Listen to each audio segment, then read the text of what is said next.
Hello and welcome back to Spy Hard's podcast. We're here with another SpyMaster Interview. I'm Agent Scott. And I'm Cam the Provocateur, swooping in on a jetpack.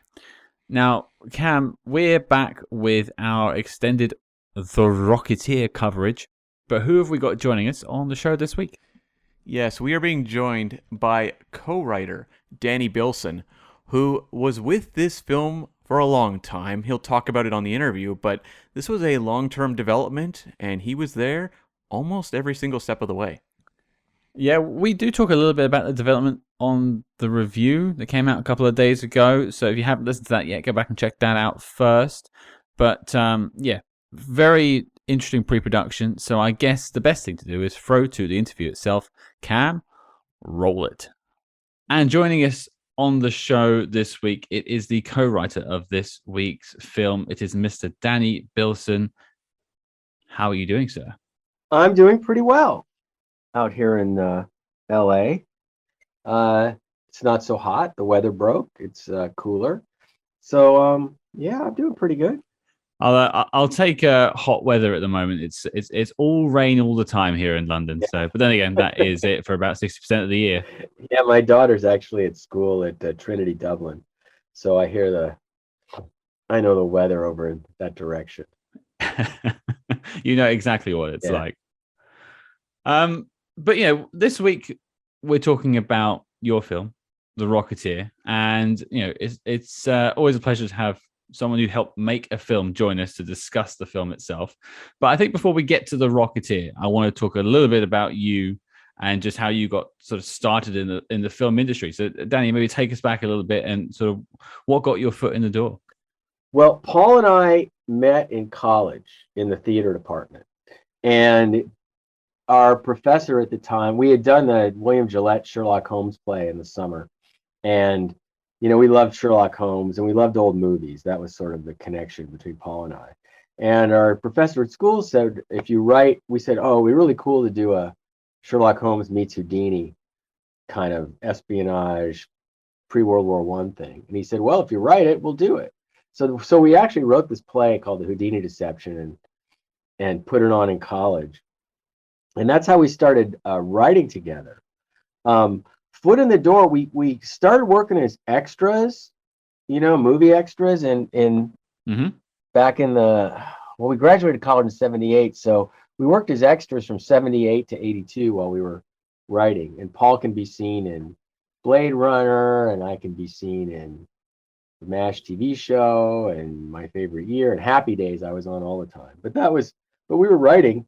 And then I got a gig as a non-union camera assistant, and I was working on this thing called Ghoulies for Charlie Band. Oh yeah. And Paul and I were writing all the time, and we had actually written a script. There's a lot of stories, but we had written a script for Richard Pryor, really because Paul's girlfriend was his personal assistant. He was trying to find a couple of kids who would write something in 3 weeks. So we actually wrote this epic war movie that I still think it's a great script. And anyway, I was working on Ghoulies, and I said to Charlie Band's girlfriend at the time, who ran his development, Debbie Dion, I said, I think, Paul and I can write as well as this. And she said, well, let me read something. So I gave her that Richard Pryor script. It was called The Death Masters. And she was really impressed. And the next thing we knew, we made a deal where we would write 7 movies so that I could direct one. And so over 2 years, I think we wrote 7 movies, and I directed one called Zone Troopers. Trancers was the first one that was made, and then Eliminators, and some other ones were made after we left, like Arena. There's probably some other ones I forgot, but Trancers and Zone Troopers were kind of the ones that were the closest to us. And then from there, we got off. A couple things happened. People really liked Trancers in particular.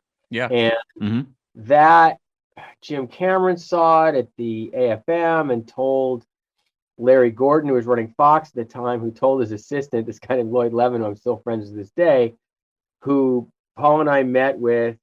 And he said, well, what do you guys want to do? We had just come back from Italy making Zone Troopers. And we said, well, we really want to do the Rocketeer because we had found the comic book at the Golden Apple. While we were working at Empire writing all those B movies, we used to go to the Golden Apple at lunch, maybe every week, every couple of weeks, and go through the comic book bins.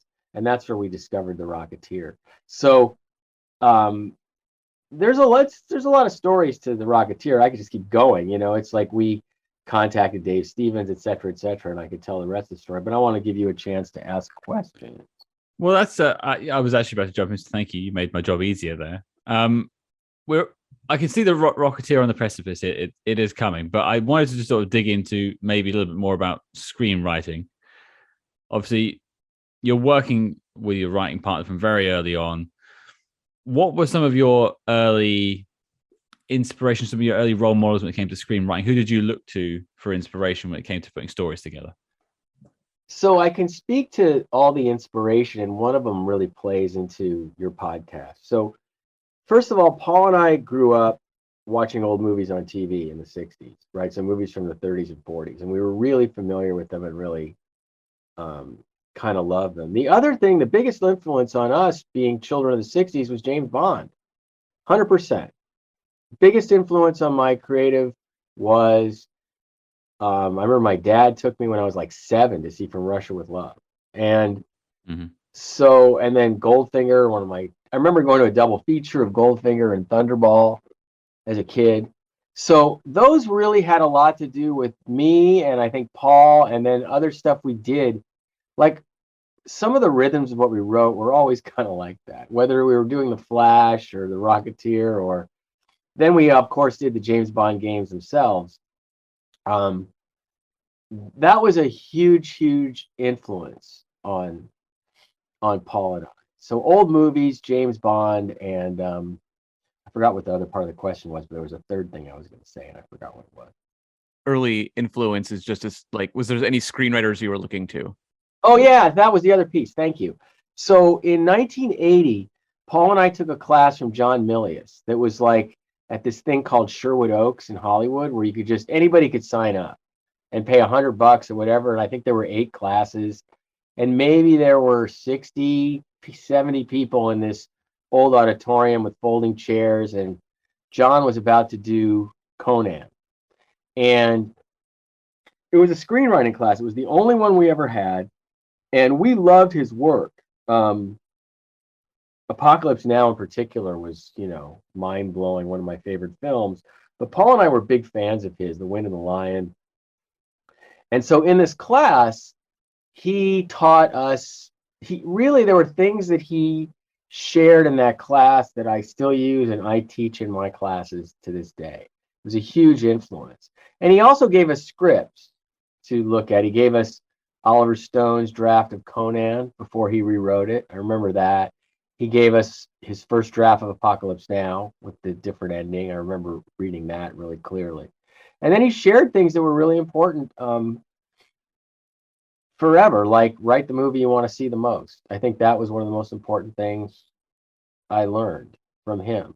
And then he was also specific about how to write. And I think Paul and I were influenced on how we put things on the page and how I still, Paul passed away like 4 years ago, but I still write and I still put things on the page the same way and prioritize some of the same things.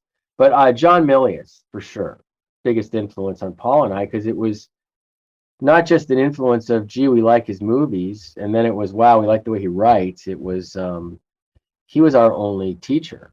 Mm-hmm. And then later on, we got to hire him and work with him more than once in our game era. He worked with us on a Desert Strike game. And then he was really doing a lot of work with us on Homefront about the North Korean occupation. And right when we were going to do a PR tour, he had a stroke and he got sick and he wasn't able to speak. So we did get to work with him years later in a couple of different venues. There was another place we worked with him too. But back in 1980, by far, John Milius is the biggest influence. I would say also that Robert Bolt was a big influence on me, the English, the writer who wrote Man for All Seasons, and he was, he was huge in the 60s and the late 50s. Mm-hmm. But no, it has to be John because, we were in his class and we loved his films. And when you're working, with like Trancers and Zone Troopers, what lessons do you think you really took from working in B movies that you would carry into, when you started doing like the major studio stuff? Well, if you started B movies, we were always really efficient, but I think, and put the money on the screen, don't waste it on nonsense. Hmm. But I was also raised in a family of film, my father was an assistant director and a director, and I grew up on sets. And then I think there was always a sense of very strong commitment to the film, not the nonsense. I always used to say, keep the drama on the screen. So I would say the B movie stuff has always kept me from wasting money on stupid things like fancy offices. You know what I mean? It's like I think from there it was just try to get every penny on the screen and don't waste it on stuff. Like I don't even I've got some things I'm working on in development, but I don't want a writer's room. I don't want to spend all that money on all those writers. I in this case I'll just, when it's a limited series, just write it myself. So it's yeah, I think just trying to get the money on the screen is what I learned from starting with nothing. I think Zone Troopers cost like $500,000 total. Right. And I really do like admire your work on Trancers, just how economical the storytelling is. I mean, the movie's like 75 minutes or something like that, but it's so effective and doesn't feel like it's been shortchanged, due to runtime or anything. It feels like a complete movie. Yeah, I don't remember having a page limit or a page requirement or Charlie saying do make it short for budget. It's just kind of that's how it laid out, and that's how it felt. I mean, I have a script right now that's in early development, production development, that is a submarine thing, and it's like 93 pages, and it's just the story just felt right at 93 pages because it's all in real time and stuff. So I think it's just how the piece dictates it. I really don't remember having to cut stuff for too many pages. I definitely had to cut stuff in the Empire days for too big. I remember Zone Troopers had at the beginning they escaped in the original script down a river in a raft, and that had to go. So then they just ran down a gully or something in the movie. Well, we're getting to the point of the Rocketeer because you mentioned it before. Anyway, you picked it up, you found it in a comic book bin in a comic book shop, and you read it, obviously loved it, and you pitched it. Moving on from there, like I've read the story online, but I kind of want to hear it from you. Obviously, you found it, you pitched it. Who was buying it, and what was your original concept for sort of turning it into a film? Well, I would say that it is mostly what the original it was how do we get this book and this feeling and this art and everything we loved about old movies and when I say we, now we're talking about Dave Stevens, Paul DeMeo, and myself. Because we worked on it for 6 years. It was like 6 years from the time that Dave said, okay, you guys can have a free option to the time it came out.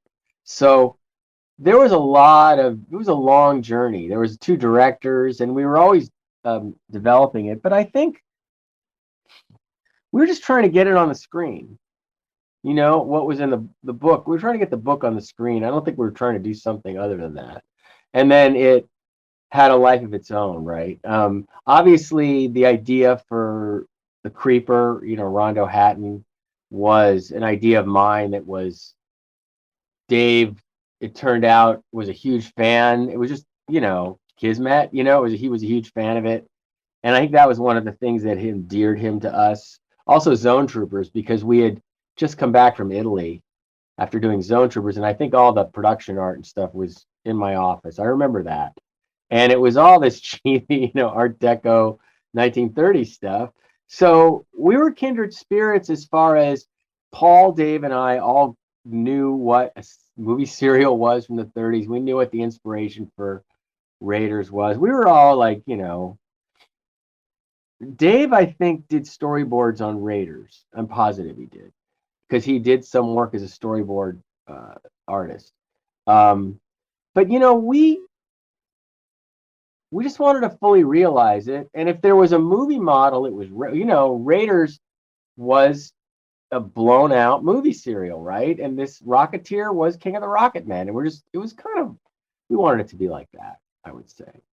The three of us I'm talking about: Dave Stevens, Paul DeMeo, myself. And was like Dave Stevens really on board with, you guys coming on and like making changes to the material? Because often, creators either hand it forward and just go, I'm going to take a step back, or they're really not into the changes being made. Where was he in terms of the evolution of the story for the film? No, I think he was in the room with us a lot, a lot. We might spend some time coming up with something, and then Dave would come over and we'd tell him what we wanted to do. He was very involved. He didn't drive movie story exactly. I don't remember him like saying, let's do this.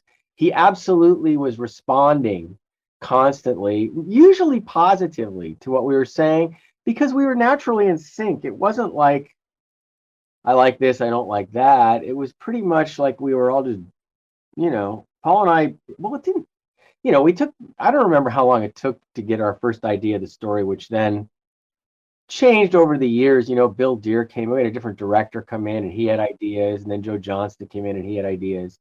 But the core of it is always the same. I mean, the thing about the movie is the sequence where he flies for the first time is pretty much the purest part of the movie for me, and it's a translate because it's the comic book. Mm-hmm. Just amped up and explored a little bit, expanded a little bit.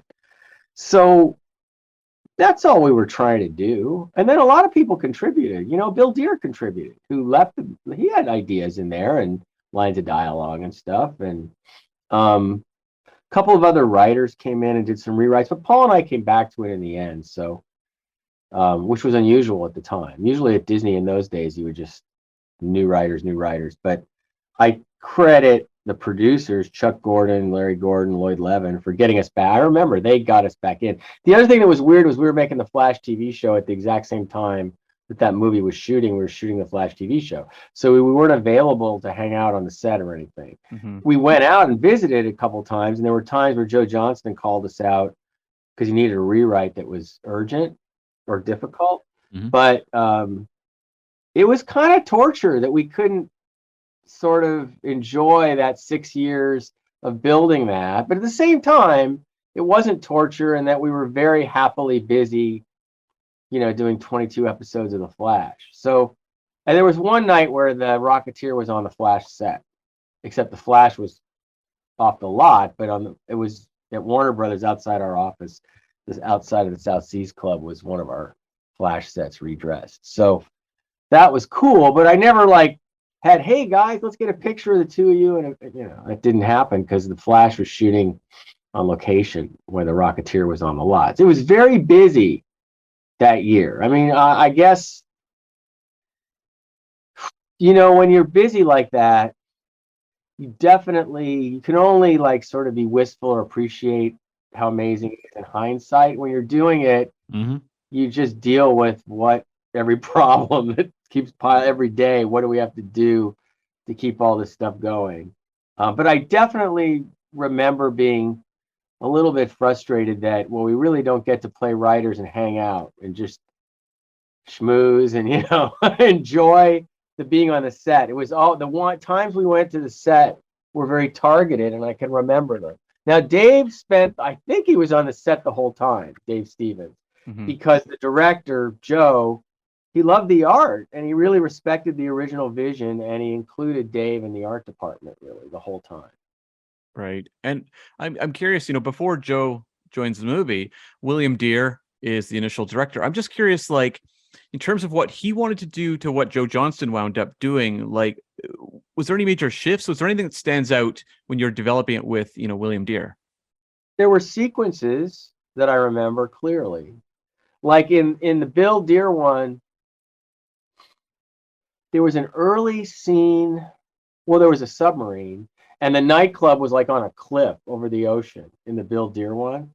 And I haven't read the script or anything. It's just what I remember from mm-hmm. 30 years ago, whatever, was all the mobsters were gathered at the nightclub, and it said family night. And it was we welcome all the families, the family from there, the family, it was that kind of shit. I remember that. And then there was a gag with the submarine was the nightclub was on a cliff, and below the submarine was down there. And I don't remember the machinations of what happened, but I do remember, I think there was an earlier sequence and a later one. Oh, maybe the movie ended there and it didn't end at the observatory. There was another one in our version before Bill Deere, when we just wrote the script for Disney before there was a director. It was out in the desert with the Zeppelin and all the planes from the airfield, like Cliff and all his friends. And then the gangsters had joined them, and they were on the ground in vehicles. So there were like multi-levels of movement, but that was just too big. And when even I think when Bill joined up, that was just, in those days, that was out of scope. Now with CG, that wouldn't be out of scope. But in those days, you would have to go to the desert and miniatures and full-scale airplanes and all that.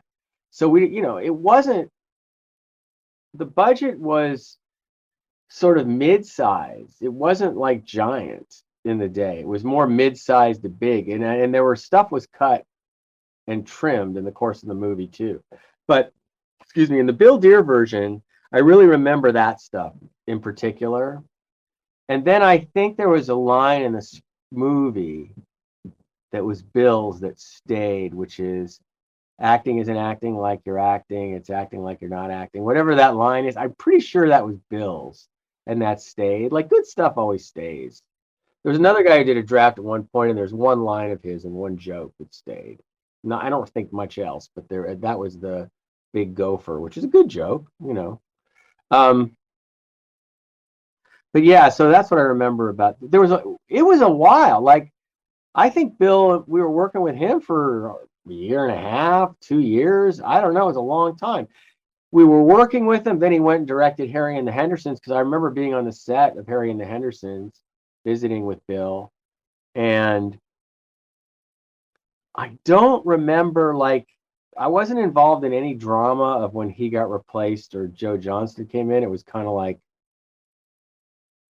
Bill's gone, Joe's come in. And I don't remember it being negative about Bill. It was more like, Honey, I Shrunk the Kid just made a lot of money. The studio wants him to make the movie. I don't know. Really, honestly, Bill Deere would know. I don't really just remember any drama being shared. Well, it sounds like there's minor discrepancies between the different versions in the script. There's like scenes that were different, or dialogue that was different, but the vibe, it wasn't totally different. Yeah, it was just a different scene, and then when Joe was doing it, it seemed like, and we did lots of working with him, and my old assistant reminded me we were storyboarding in the office with him and us, but he tuned it like he did. I don't remember big structural changes or anything with Joe.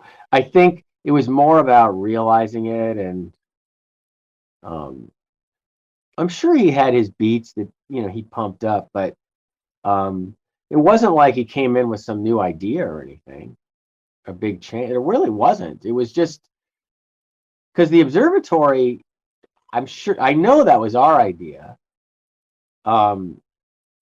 At some point, anyway. Well, you said the word tone. Now I'll use your word. It seems to be a particular tone, and I watched the film the first time ever today. Oh, to record my review. Okay. So this was completely new to me, and there's definitely a vibe is the word I use, but tone is the correct term. Oh well, I thought okay. Usually I'm talking to fans who've seen the movie a million times. So the one thing when I see that movie, I say, I can't believe we got away with that dialogue, because nobody would let us get away with that dialogue today. So the one thing was, that was Paul and I being just old movie nuts and writing the dialogue like a 1930s movie. And like, nobody does that. I don't even know if people were doing that besides us in the 90s. So what you're talking about, the tone, yeah, that's completely...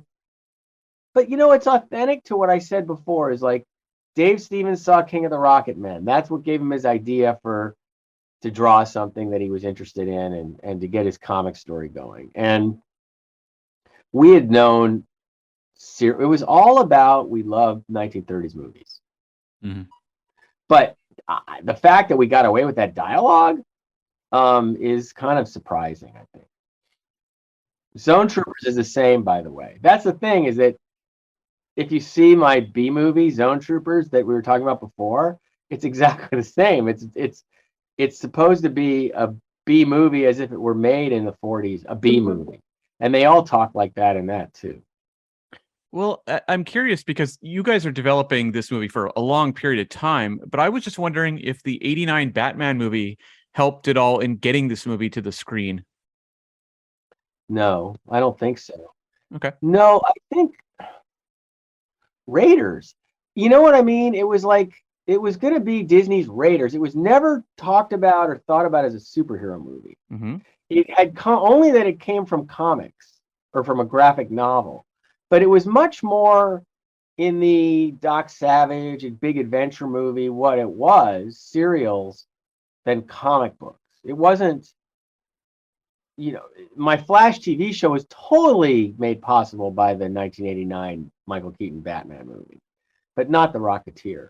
I don't think so. I think Disney was looking for their own Raiders when we sold it to them. And when you were adapting the books, what were like the biggest challenges in creating a screenplay out of that? Because as you said, like, and I read the graphic novel recently. The first section, because it's kind of like a two-part story of the collected works. The first part, you're pretty accurate while also making, considerable changes to the form of the story. It still feels entirely like a very solid adaptation of that story. But I'm curious, when you were looking at it to adapt, what were the biggest challenges in turning that into a 2-hour movie? It's a funny thing is, and Paul and I also wrote some of the chapters of the second book that Dave did, where he goes to New York. Mm-hmm. And that was all going on at the same time when we were writing that. It's funny that I'm reacting to the word challenge. None of it felt challenging at all. It was like we get to put this on the screen. And then you just get into, wouldn't it be cool if, right?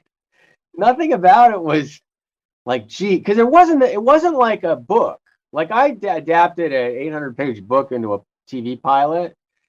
That was trickier, right? Because you're trying to, and it was going to be 13 episodes over that book, but still, this one, the book was thin. The book had his relationship, the origin story of finding the rocket pack and flying, and not much else that I recall, right? And then until we did the New York adventure stuff. It was really simple and cool, and about the art. And look, some of the most original stuff about it, which is sort of the unseamy side of Betty and modeling and all that stuff, that, had to go out with Disney. What I don't remember, if we did story versions that were just like that with Marco and stuff. We might have. I don't remember. I do remember that even in script form, I think it was script form, there was some ruder stuff that was in there at times. Never got filmed or anything, and it was earlier drafts. But once it was Disney, it was like, well, it can't be Betty, and it can't. That stuff was going to go away. So then we're working on the relationship and stuff like that. But it wasn't hard to adapt. No, it was easy. Well, you sort of set me up for my next question. But like, if you're looking at the story of you getting it onto the big screen, you've gone through no director, one director, two directors. You've gone from it being a Touchstone Pictures film to a Walt Disney Pictures film. It's gone through a lot of revisions with, we've said about different scene changes. Maybe we'll pick some more in a bit. But when I was reading through the history of the pre-production of this film, the thing I thought was the biggest shift was moving from Touchstone to Walt Disney, because we talk about tone again and some of the more adult themes in the original graphic novel. What were some of the things that were stripped away out of your screenplay as opposed to what was in the graphic novel compared to what was actually put on? I think the shift happened while they were shooting. Like, I don't think it was while it was like, okay, now take the stuff out of the script because it's going to be a Disney movie. I think they were shooting when they decided it. Oh. And some of it had to do with, well, Honey, I Shrunk the Kids worked as a Disney movie and it made a ton of money. I remember distinctly that the producers were very upset, that they thought it was going to hurt at that time in 1990, 91. There weren't Disney movies that were major blockbusters like there are now with the Disney name on them. So the producers were really upset that it was going to be a Disney movie. They thought that was going to hurt the box office and hurt it. Some of them, if you ask them now, they might still feel that way. But Paul and I were like cool with it because we always wanted to make a Disney movie. It was like, that was like a life goal. So we were like, nah, we're fine with that. And in retrospect, I'm glad it's a Disney movie as for the legacy piece because it's really well respected now. Mm-hmm. Oh, definitely. We're talking about it, right? Yeah, no, definitely. Yeah, it's on Disney Plus with a lovely transfer on there. That's how I watched it today. I'm glad it's still getting the attention I think it deserves. But let's maybe pivot off of the scripting in a sense and talk about the characters a little bit. Now, you've got Billy Campbell as in his breakout role in a sense on the big screen, playing the Rocketeer himself.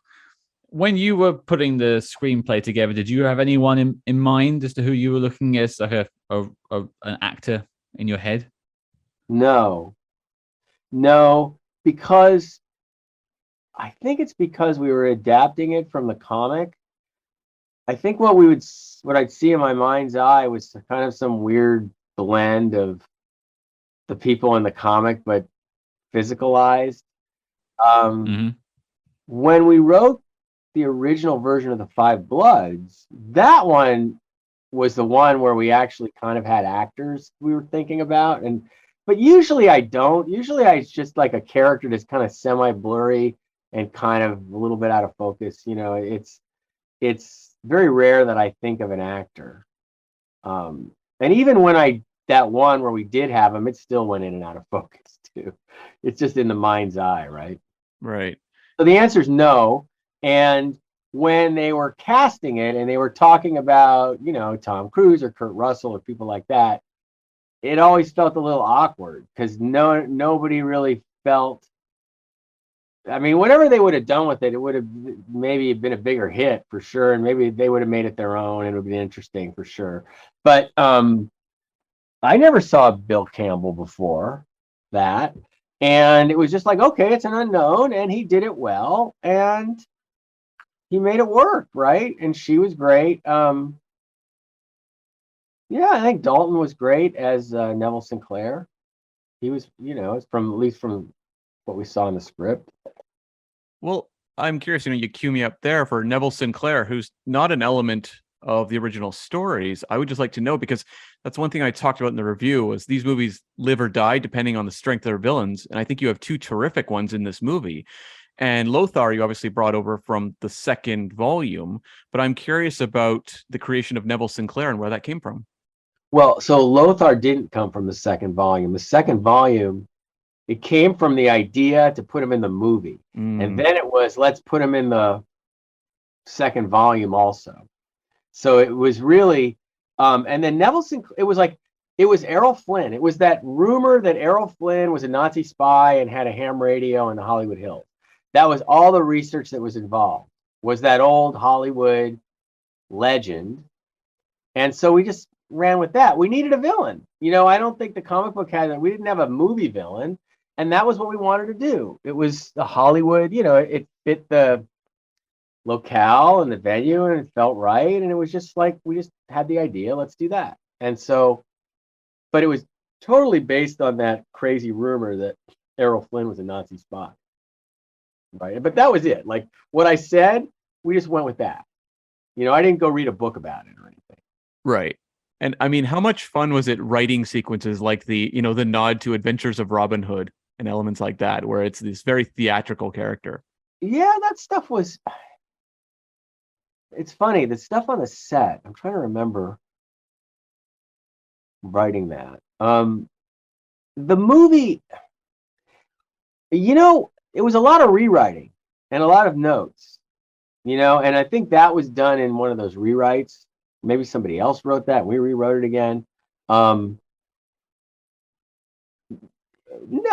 we were mining the thing we knew the best, that we mined the most. Trancers is the same, right? If you look at Trancers was just 1940s movie stuff. They said, here, we want you guys to write this movie about this detective from the future. And we were like, okay, we'll make him like a Philip Marlowe detective from the future. And because we loved Raymond Chandler. So, and then Thomerson did too. And that's how, so Trancers and Zone Troopers and The Rocketeer, and actually something I wrote very recently, they're all come out of the same love for old movie stuff. I'd be remiss, as we are a spy movie podcast, of not digging into the spy of the film just a little bit more. Now, he obviously, you say you based it on the Errol Flynn rumor, and as you said, you didn't have anyone in your mind's eye about casting. Oh, you know what? Of course, on you ended up one, with though, James Bond.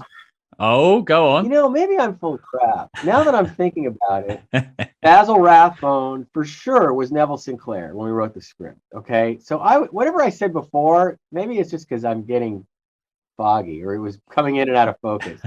The other one was the Paul Sorvino role, Eddie Valentine, was definitely Joe Pesci. It was supposed to be this little guy who talked really fast instead of this big guy who talked slow. Mm-hmm. And then the PV role. Now, some of the other ones are, like I said, they're just blurry. But the PV role also was, we really wanted, now we're talking about a 1930s movie actor, but it was like William Demarest, who in those old movies, he was a little tough guy who talked really fast. Mm-hmm.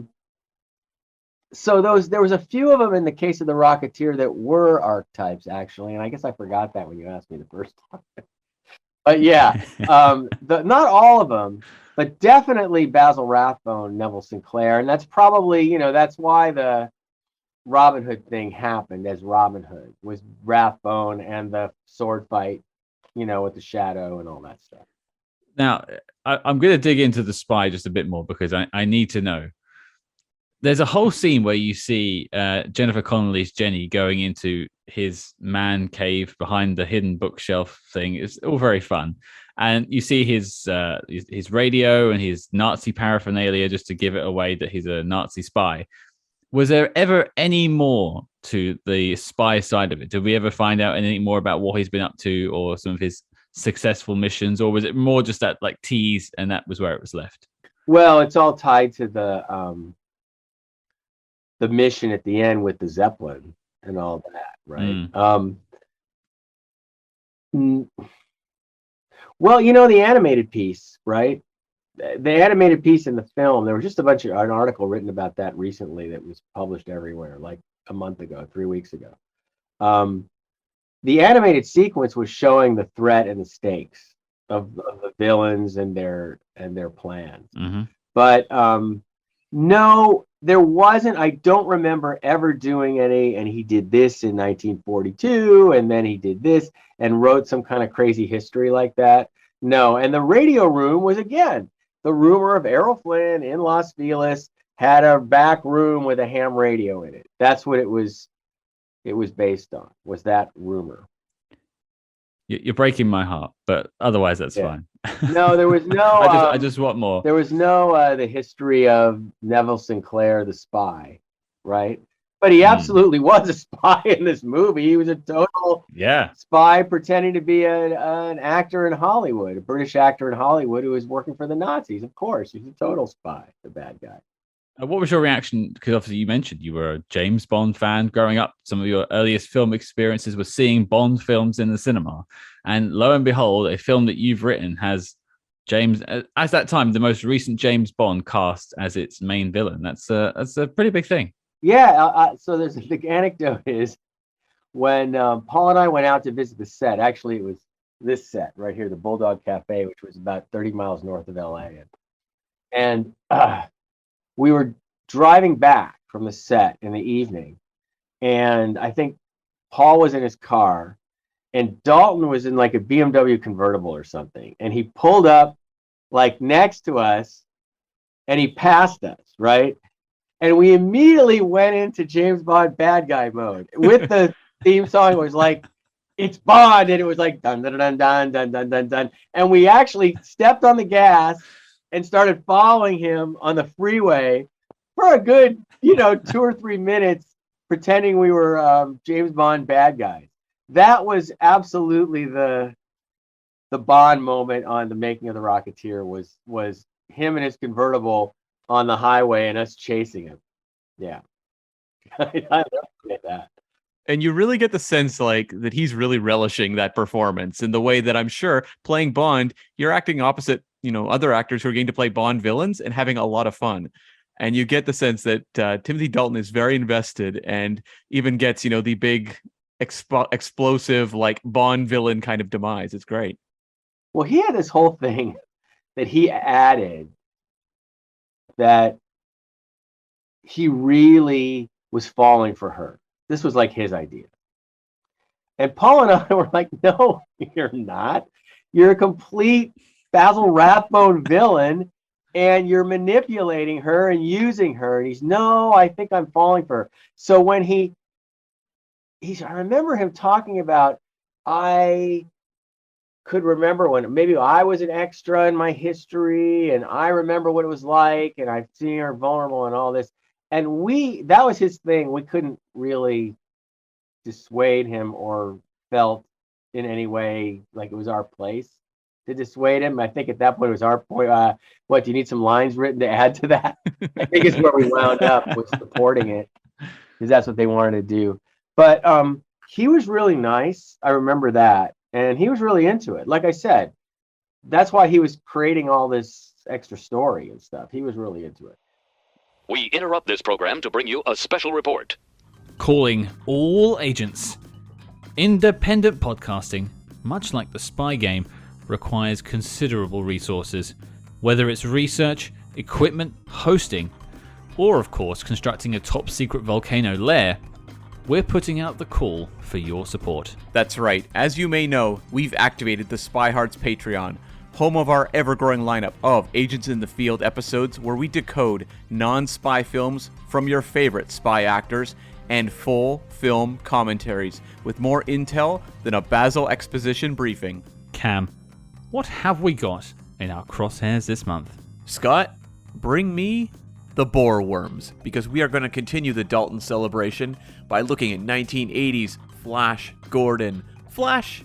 Oh! And if that sounds delicious, then become a true spy hard today and join the circus at patreon.com/spyhards. But before this message self-destructs, Cam, resume the spy jinx. Now, I love a lot of the 30s elements that work their way into it, whether it's, W.C. Fields showing up. That's all us. And I would love to know if there was any more that just didn't make it to the screen, more references. Well, the really well-known bit is because there was a tribute page in the back of the comic of the Rocketeer, I think, landing in the Grauman's Chinese. Mm-hmm. And we wrote that sequence. It was storyboarded for sure. I don't think they shot it. I think it was one of those things where, they got squeezed. The other place they got squeezed was in the South Seas Club, because the action that we wrote was way more intense. Like, there were some really great bits where he picked up a palm tree like a battering ram and flew around and slammed it. There was a bunch of stuff. But I remember that they were supposed to be in there for 10 days and it got cut down to 5 or something like that. It was really, I remember Joe was really upset about that when it happened. And I heard that from, I was at Warner Brothers. They were at Disney. I heard that across, a few miles away. That, and there was another thing. Oh, and that Chinese theater thing was cut for budget. They weren't giving him that much leeway. I think it was like 42 million and that's what you get. Mm-hmm. I think it was, they had their model and they were tough. I think it was a problem. I mean, I think it was hard for Joe. I think they were, in his mind, a little too tight. Mm-hmm. I wasn't on the set. I was dealing with the Flash, so I don't know exactly. I know I would have rather had all those bits in there. Right. I had one final question about Timothy Dalton before I move on to a couple of questions about Jennifer Connelly. Timothy Dalton gets a bit of stick for being maybe a bit not charming, very uncharismatic. I've heard him called as his Bond. I'm not sure I agree with these things, but this is what people have said. Now, this film comes a couple of years after License to Kill, and it really, for me, it feels like he is unleashed. He is chewing the scenery in all the best ways possible. Yeah. Was there any sense of like him in like? It sounds like he had a lot of fun from what I've read doing the film. But like, did you ever get a chance to speak to him about it, or did you get a sense that he was getting a chance to really stretch his acting muscles a little bit there? No, but I could see it. What you just said, right? Look, he was a really well-trained theater actor, right? So, I think the movie was fun. I think he got into the whole Errol Flynn thing. Errol Flynn is a spy. I think he just, he went with it, and he had good bits and good scenes and good set pieces and good death, like you mentioned earlier. Again, I have to say that we were doing The Flash. I didn't get to hang out. I'm pretty calm, a big conversationalist. If I had time, I would have hung out on the set and bullshitted with him and talked all about Bond. I mean, I got much more into more interesting Bond stuff when I was doing the games because of Ken Adam, because I hired Sir Ken Adam and he and I became friends, and his history with Bond and the sets and the designs and all that. That really was where I got the closest I ever got to the world of the making of James Bond, because even in the games we dealt with the Broccolis and the rules, but I never met them face to face. They had a rep who was a really great guy who would tell us what we could and couldn't do, but it was Ken, and being able to spend time with him, who was the production designer of Dr. No, Goldfinger, I've Dr. Strangelove, among other things. Spy Who Loved Me, I think he might have won an Academy Award for. So, and he also did Diamonds Are Forever. So, Ken designed Bond. Ken was the architect of the Bond villain. So when we talk about Bond, that's where I have whatever insight I have is through Ken, who is a hero of mine. All right, we'll put a pin in that then, because we're coming back to these games. Jennifer Connelly, for me, I think was an absolute treat in the film as well. And one thing I gave credit for when we did the review earlier on today is the film has it's really good foundations in the fact that it sets things up and pays them off. From like the soup that Jennifer Connelly's character is drinking at the start, and then she's having it again in the restaurant later. Stuff like the chewing gum pays itself off at the end. It might seem basic to some people, but it feels like it's missing from cinema nowadays. We made a comment about we were talking about the chewing gum, for instance. In a Marvel film these days, they would show you 4 shots of the chewing gum slowly peeling off as the stuff starts to dribble out, just to remind you that it's there. But Rocketeer shows it going once and it shows you it coming off, and that's all it needs to show. So credit to you in there. But back to Jennifer Connelly. I mean, what was it like working with her? She come off of Labyrinth. Her star was on the rise. Any sort of thoughts and memories with working with her? All I remember, it's so unfortunate. We were stuck on the Flash set. So yeah, they were all really nice, and her and Bill were getting along quite well. And they were happy. It seemed pretty happy. Joe Johnston would have a much better angle on how she was a professional. What I remember, she was a kid actor who grew up. So there was no drama. There was not with them. There was a little stuff with Paul Sorvino and whose scene is it? And I remember Paul and I had to go down there and rewrite something in the middle of the night 5 times because the actors were about whose scene is it, as opposed to what story we're trying to tell. That was pretty wild. But never with Bill or Jennifer or Alan Arkin or anything. No. Right. Pleasant, I would say. Very nice. And I wasn't around enough to have a good opinion. It could be for the best, to be fair. Like it was, that's the way it was. The other question I had about Jennifer Connelly's character, Jenny. This is someone, Twitter has sent this one in to be asked. Was there ever a version where you found out what happened to her career in Hollywood? Because she got thrown off that set, but did she ever get a role? Was there any mention of like her character having more of an ending Look, it's definitely in the plans for the sequel, which were vague. Mm-hmm. We never thought she got to be a star. No, I don't think that was the Okay. idea.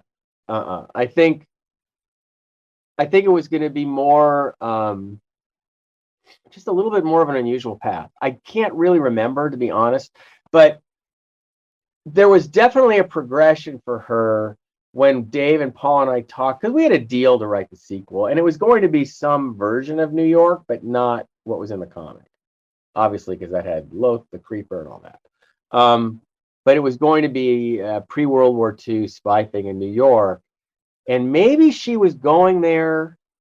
She was going to be there, so I'm sure she was going there to do theater or commercials or something. It might have been commercials, like cigarette commercials or something. But yeah, sure, it went a little farther, but she was never going to be like a movie star or anything. They were supposed to be working class people.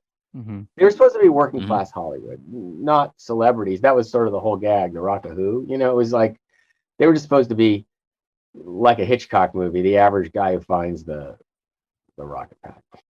You had me at New York spy thing. Yeah. In the 30s, that would be great. And I'm just really interested to know, as someone who guided this movie along, what has been sort of your perception of the movie's changing relationship with audiences over time? Because it really feels like there's been a huge reappraisal, to the point where when I'm watching this movie, I saw it when I was 11 years old, but when I'm rewatching it just last night, it's like, boy, there's a lot of shots here that feel very similar to things we saw in Iron Man, and obviously Joe Johnston did Captain America. There's some similarities. It feels like this movie's cast a pretty noticeable influence, despite the fact it didn't perform hugely at the time. I don't know that it was influential. I think it has the same influences as those other things, as Captain America. I think that's what it is. Kevin Smith said the nicest thing about it. He said it's the most realized comic book movie, meaning the most faithful to the book, in terms of tone and what it is. And I think that's cool. I think we got at that, all of us, because we all really liked the book. That was the thing. Joe really liked the book. Bill Deere really liked the book. It was not like, oh, this is interesting. Now what are we going to do with it? No, everybody really liked it. And I think it's because Dave's art was so powerful. And as far as our contribution, we had that 1930s voice. Like I said, Trancers, Zone Troopers, Rocketeer. And that's what we were doing at that point in our career. We were mining our bizarre, sort of reinterpreting movies from the 30s and 40s. I don't know, because we get away with it, it seemed like. It was really disappointing. We felt creatively, we thought the movie was cool. We didn't think just because it didn't beat Robin Hood and we didn't make the numbers that it wasn't good. I don't feel like the movie's any different now than I did then. But VHS, then Disney Channel, then now Disney Plus, it just didn't get a large enough audience to see it in 1991, in June of 1991. But 30 years later, everybody saw it. Like your generation saw it, like I said, VHS, Disney Channel, and then Disney Plus. Now it's nostalgic to you from your childhood.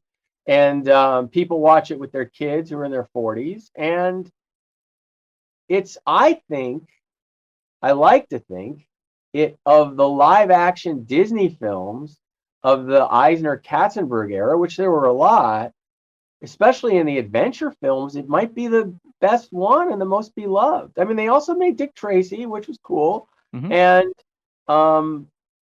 they had a lot of success with those earlier comedies, the Bette Midler stuff.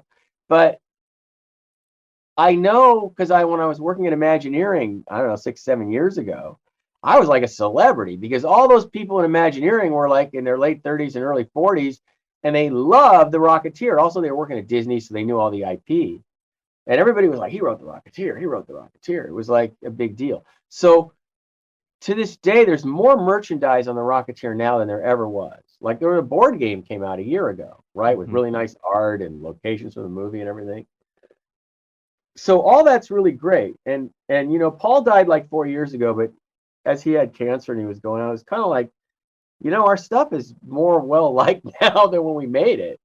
by a lot.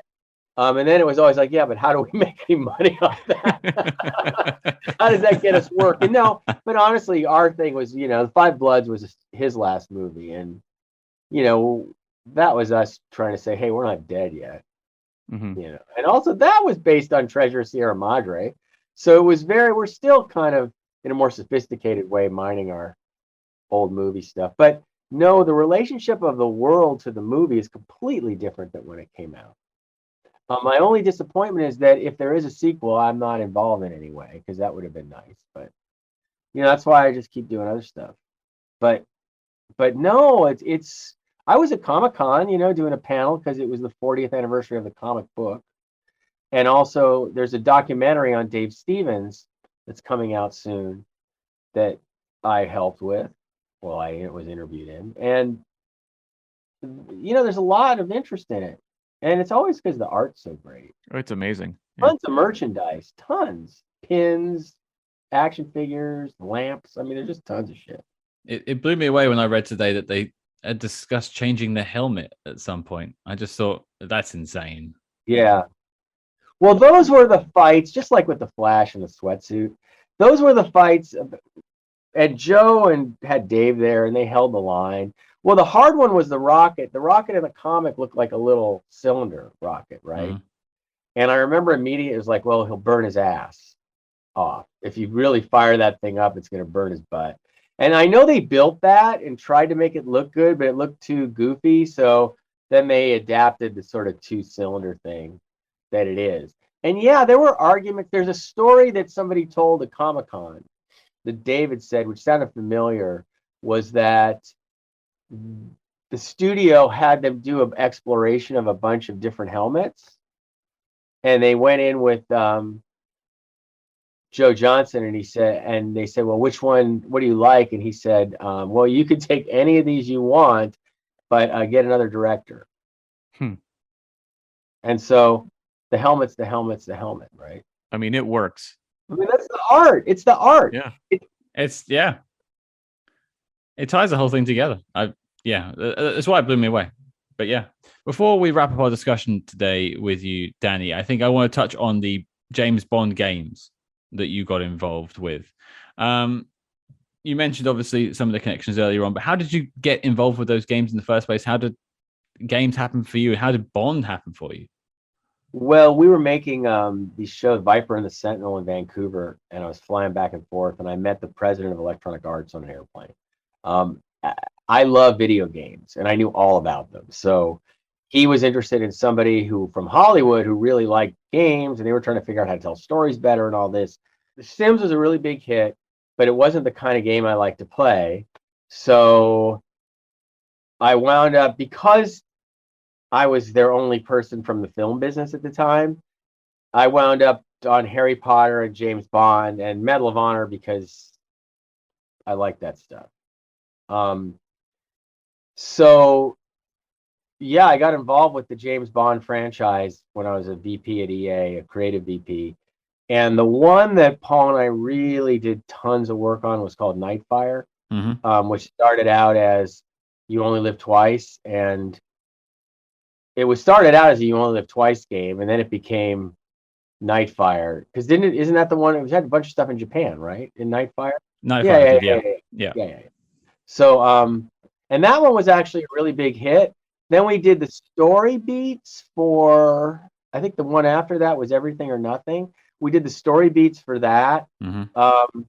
We didn't really work on the one where they got Connery, even though we really liked the idea that they were going with. Oh, and we also did a ton of work on Agent Under Fire, but we came in late to rewrite stuff and glue some stuff together. So writing Bond was, we knew Bond really well. The restrictions were kind of difficult. I remember there was like this whole guide of what you couldn't do with Bond or could do. And then my whole EA career really ended on Goldfinger versus Dr. No, which was the game that Paul and I created. And we were going to actually make a game ourselves. And it became GoldenEye Rogue Agent, and I quit in the middle of production because it was going so sideways that it was the equivalent of I didn't want my name on this thing. It was like, it started out great, and it was going like it was a dream game. It was a James Bond bad guy game. It was Goldfinger versus Dr. No. You were a henchman in, I can't remember whose army, Goldfinger's or Dr. No's, and Bond gets in the middle of it and all this. And then somebody had this idea to call it GoldenEye, and it just went south from there. And there wasn't enough time to make it good and all this. And I was like, I'm not going to die on this. But we did have Ken Adam as the production designer, and we did build Fort Knox, and he designed some custom sets that are in that game. So my journey with Bond was over a few years and a few games. But the one that I feel most that I contributed the most to was Nightfire. And I also directed all the voice actors and did all that too on those games. Well, if I remember correctly, Nightfire was the one, I think one of the most well-received ones. Definitely one of the ones I played out of the bunch that you did. It was the biggest hit, I think, of those. And it was originally, we had a different actor in it and a generic Bond. And then I think it was a smart idea, but I think it was John Riccatello, who was the head of EA at the time, said, the 20th whatever Bond is coming out, there's all this promotion around. It's coming around at the same time in the movie. Let's hire Pierce Brosnan, put his face on the game and his name on the box. And I went back in and re-recorded all the dialogue with him. Well, yeah, you're writing for Bond now. This is like the pinnacle of the young Danny and what he wanted. What's your favorite bit of dialogue that you wrote, or favorite moment you wrote from the games that you recall? Well, I don't. Tough question. I don't remember anything from the games that I wrote. The Rocketeer, that one I could go back to and tell you what my favorite line of dialogue is that I wrote. Is that one? Yeah, that one. My favorite, and I wrote this one because it was based on a line from Streetcar Named Desire, just twisted and mutated, which was, I might not be, on the level, but I'm 100% American. That one, because that was that one. I don't know. I think that's one of the better lines of that. But it was just one of those things where it was like, just gangster logic. You mentioned that you were directing the voice actors, so you got to direct Pierce Brosnan. Yeah. How was that? Twice, 2 long sessions. It was. Let me talk about Judi Dench. Was amazing. Okay, like doing Judi Dench. She was fantastic. Pierce did 2 4-hour sessions, and it was just kind of hard to get him into the vibe of the game, of where it was going on. That's all. But I do remember she was ridiculously amazing. Like, I recorded her in London, and it was just, whatever you want. Would you like another one? How can I do that? She was just a lot of fun. I had a lot of great actors in the UK that I worked with, because I also did the Harry Potter games. I directed the actors for that too. So there was a lot of great people that I did work with. But I think the Pierce stuff was tricky because he was replacing tracks that were there. But I mean, I think it worked. And like I said, I think it was a really good idea to put him in the game, even though it was kind of a last minute change. I think it was really smart.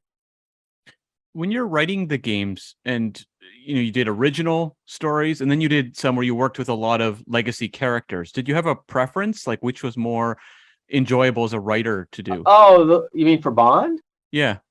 The legacy stuff, of course. Like, getting able to play with those toys, like, Odd Job and Goldfinger and Dr. No and Pussy Galore and that stuff, that was great. What was hard was they were making us ship it too quickly, and it wasn't ready, and it wasn't, you know what I mean? It was getting ground up to the point where I just felt I quit over it. It needed more time, and it didn't fit the business model at the time, and it was difficult. But the ideas and the original stuff, I was really excited about. I thought it was going to be the killer, fresh James Bond game, right? The James Bond bad guy game. I thought it was going to be great. But it's just the way it goes in the creative arts. Well, you gave us some of the best digital Bond moments ever created, and that's. I mean, you also gave us 2 of like the non-canonical, in air quotes, Pierce Brosnan Bond stories that we never got. I'll take that. They were voiced by Pierce Brosnan. They're as canonical as I'm ever going to get. I got 6 movies. Now, I could have another hour and a half talking to you. We didn't even touch on half of the films you've made. I want to talk about The Five Bloods, all kinds of things, but time is running short. And so we have one question we always ask our guests on the show before we let them go. This is everyone from John Glenn to you now. What is your favorite spy movie? Wow. I have to say Goldfinger. I have to. You know, my brain goes to other things like the Ipcris File and some other things I really love, but it has to be Goldfinger. To me, Goldfinger is the quintessential Bond film. You know, for me, because it was the first one where it started to go over the top, and what it kind of became after that, and yeah, definitely Goldfinger. I usually follow up with a what's your favorite James Bond film, but I think you've answered that one too. Yeah, no, it's got to be that. It's got to be that. Does that make Connery your Bond? Oh, no question. No question. No, not even. I mean, yeah, he's kind of the only one. I did like some of other stuff. Everybody's like a little bit of some Roger Moores were cool, really cool. Some Timothy Daltons were cool. And of course the more recent stuff with Daniel Craig.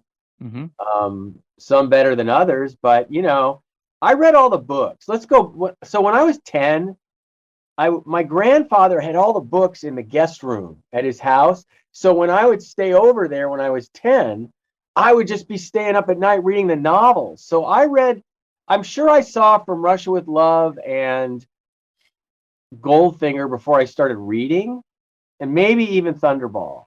But I read all the books when I was a kid. So, you know, it was a huge influence to me. That's when you asked me, it's not just because this is what your show's about. If I always say that, if you look at Viper, I mean, everything was all gadgets in a James Bond car. So we were super influenced by Bond. Paul's mom was Catholic, and she wouldn't let him go to the Bond movies because the Catholic newsletter said they weren't okay for kids at the time. But of course, by the time he was 12, he was a few years older than me anyway. By the time he was 12, he saw them all. So no, that stuff was huge. And then we got to work on them in the game side, never in the film side.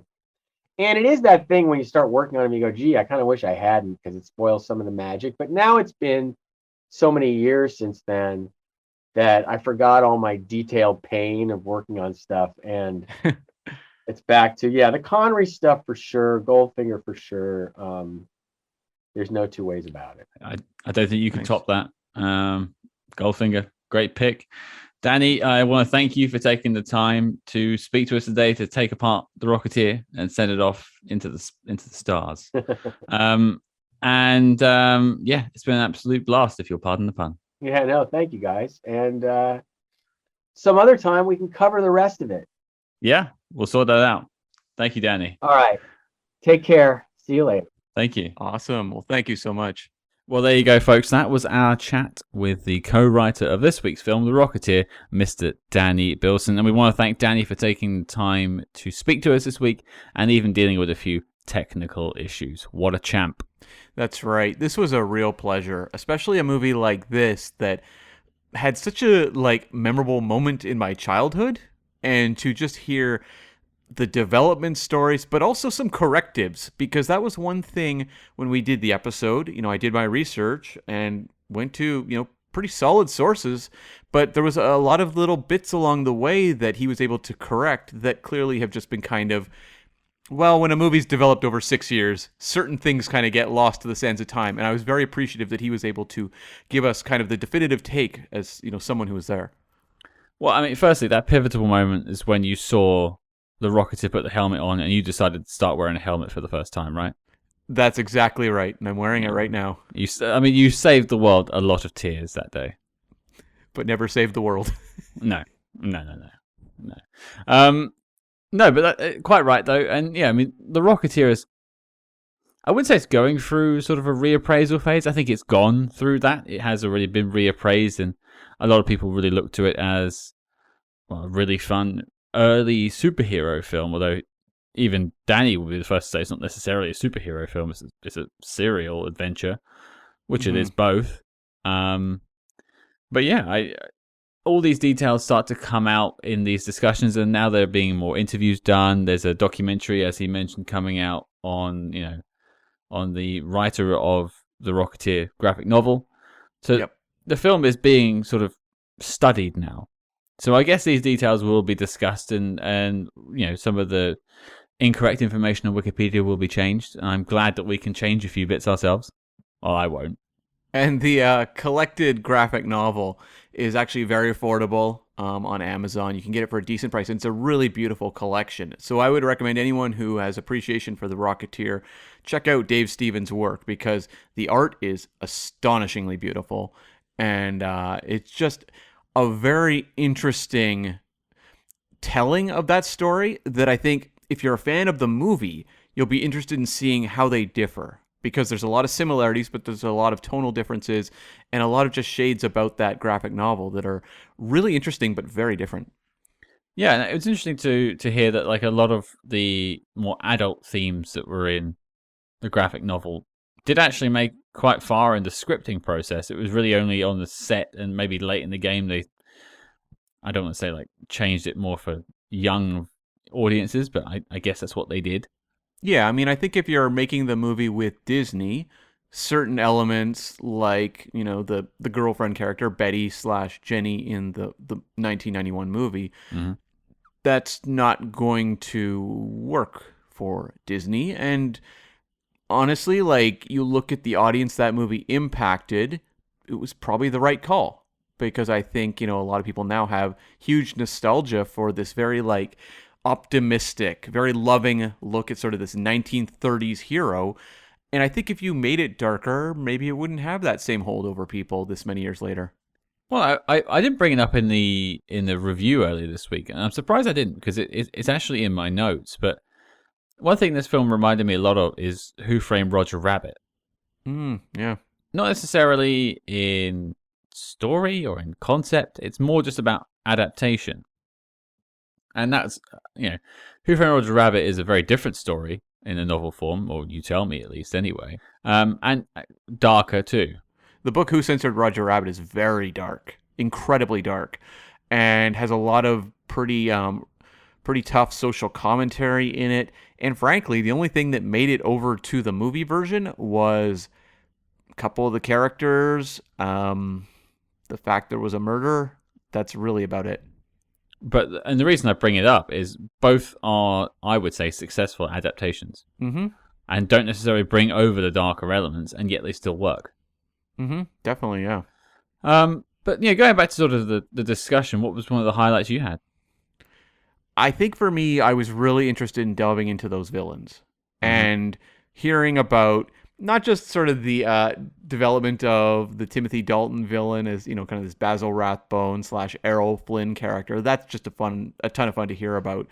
But like the Lothar villain, who I talked about in the episode, and I clearly had it wrong in that the Lothar character was written into the second volume of the graphic novel after the movie, after the script had been developed with Lothar as, a secondary villain. So I thought that was just genuinely fascinating as someone who read the graphic novel just a couple days ago.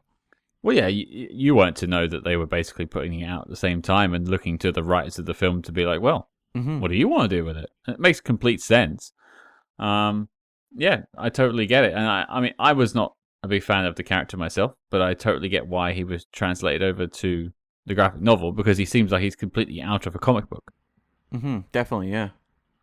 I mean, for me, if we're talking about the Rocketeer, I was just quite fascinated sort of charting the course of how it was made and how it wasn't actually that far off. Like, I mean, there were scenes that were slightly different, dialogue that was slightly different directors contributed different bits to different scenes, and there was also other writers that contributed to the film as well. But ultimately, it was really a case of the tone and the heart of the film was there very early on. and it was just about going about it different ways until it was eventually made. Yeah, I was really interested to hear him talk about William Deere, the original director attached to the movie, because, often in cases when there's director switches, things can change. And it's interesting how it seems that both Joe Johnston and William Deere, while there's scenes that differed and, lines and little bits like that, ultimately they both had a pretty clear sense as to what the movie should be. Yeah, they both seem to get the vision, as it were.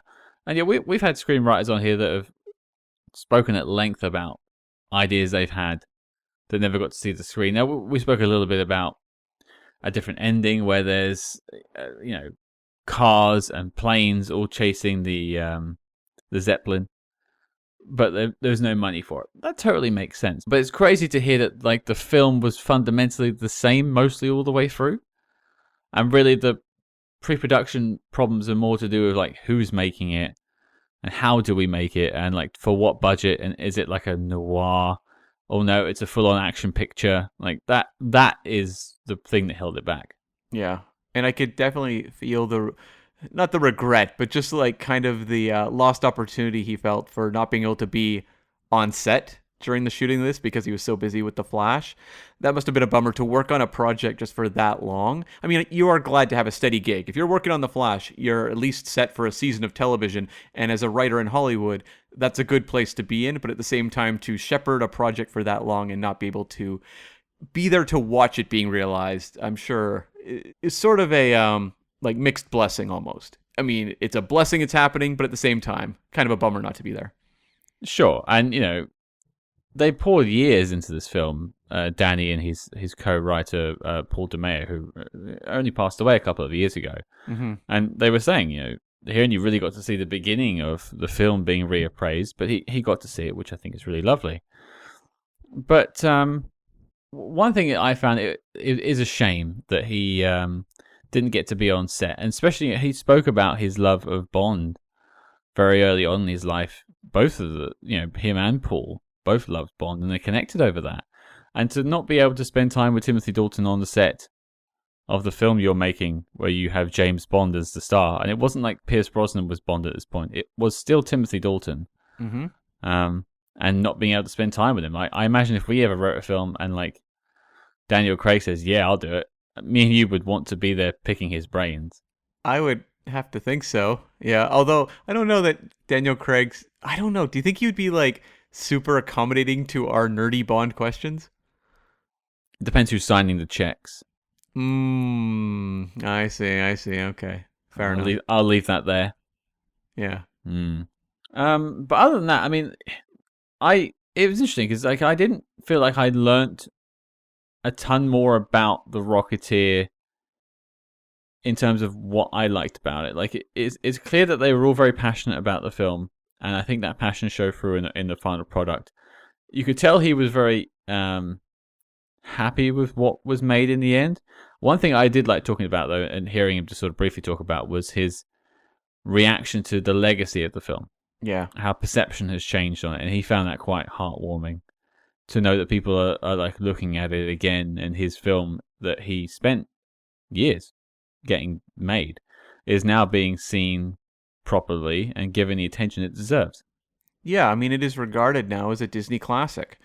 And if this, sequel they announced past the past summer comes to fruition and people like it, then it's going to just extend the legacy of the Rocketeer. And who's to know in a future, like what could happen with the Rocketeer property? Anything really could. The sky is the limit, Scott. The sky is the limit. Beautiful. Well, I mean, I can't beat that, so that's probably the Rocketeer down. The only thing I think worth mentioning as well is, and I didn't know this when I like reached out to Danny and sort of booked the interview, was his credentials in James Bond video games. Because those, especially like Nightfire and Everything or Nothing, are very highly regarded, especially with Brosnan fans, because they're basically like two full movies with like cast. Willem Dafoe and Jaws is in one of them. Yep. I played Nightfire. Yeah? Nightfire was one I had on my PC that I really enjoyed. Yeah, and I like Calvin Dyson has like a playthrough of both of the games on his YouTube channel, And it's just crazy to think that like they had Pierce Brosnan reprise the role in a fully scripted, acted out, and Danny got to direct Pierce Brosnan. Didn't have a great experience with it, but he got to direct Pierce Brosnan and Judi Dench as M. That's still pretty cool. Yeah, and I believe also, he didn't mention it, but I know John Cleese was associated as well, so there would have been some Bond luminaries that would have been swinging by the recording studio, which would have been very cool. Yeah, just a fun little side note. He obviously had a good time doing it, a couple of years working for EA and putting these games out. Tie-in games do not get the love like they used to, I don't think. I don't think I've seen a Daniel Craig film that really works this way. Although Danny did almost get to work on the From Russia with Love with Sean Connery, so he could have added a third Bond to his list of Bonds he's worked with. Close but no cigar. But yeah, that would have been a treat to have Sean Connery recording lines that you wrote. That would be pretty cool. Yeah, absolutely. But there you go, folks. That was our additional extensive coverage of 1991's now Disney classic, The Rocketeer. Cam, the question goes to you, sir. What on earth are we doing next week? Yeah, we're tackling the 39 Steps, but not the Hitchcock version, the 1959 version starring Kenneth More. This was a remake of the Hitchcock classic. We, back in the day, probably would have covered this if we'd had our ducks in a row and done it as a original remake sort of setup, but that's not the case. So we are going to catch up with the second version. There is a third from the 70s we'll do further down the road, but right now we're going to focus on this one. Yes, it'd be nice to go back to the world of Mr. Memory and running through all the Highlands away from all the police and the Crofters' wives of the world, see what they're up to. But other than that, I'll put some fish on and we'll have some dinner, Cam. That works for you? So it works for me. Let's fry it up, baby. Well, there you go, folks. Your mission, should you choose to accept it, is to check out 1959's version of the 39 Steps and join us next week. If you like what you hear on the show, please consider leaving us a 5-star review wherever you get your podcasts. And do not forget to follow us discreetly on social media at SpyHards, that's SPYHARDS, on Facebook, Twitter, and Instagram. But until next week, folks, you know my rules. No gentlemen allowed inside after 6 p.m.